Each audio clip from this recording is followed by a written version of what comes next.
लगेच काढायचं नाही ते प्रकरण. संतोष भैया झालं नसतं ते हे प्रकरण बाहेर काढित नव्हतं. संतोष भैयाचं झालं नसतं हे.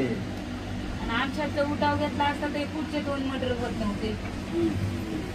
संतोष भैयाचं होत नव्हतं ते बापवान द्यायचे होत नव्हतं. आमचं जर उठाव घेतला तर आमच्यात साथ द्यायला कुणी नव्हतं त्यावेळेस. लोकप्रतिनिधी आमच्या इथं असं नसतं. हे बघा, असं कधी नसतं. साथ द्यायला लागलं तर उठवायचं मुद्दा.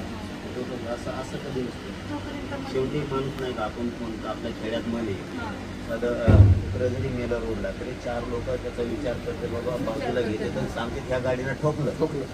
दादा त्या टायमाला काय झालं, एवढा मोठा माणूस रात्रीपासून एक संदेश चालला आहे, एवढी क्रूर हत्या होऊ शकते आणि इतका विद्रोही माणूस असू शकतो का, मास नेतोय. म्हणजे रात्री म्हणजे सकाळपासून सुरू झाला आता PM रिपोर्ट ते बाहेर पडले. म्हणजे महाराष्ट्रातल्या पोटात अशी घालमेल व्हायला लागली ते ऐकल्यापासून. असं कधी होऊ शकतं का दादा? इतक्या नेचवरतीची माणसं होती ती.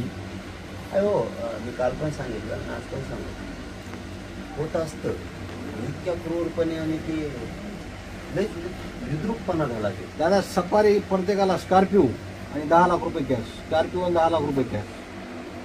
म्हणून माणूसच मारणार का आता? असाच त्याचा कार्यक्रमच तसा होता.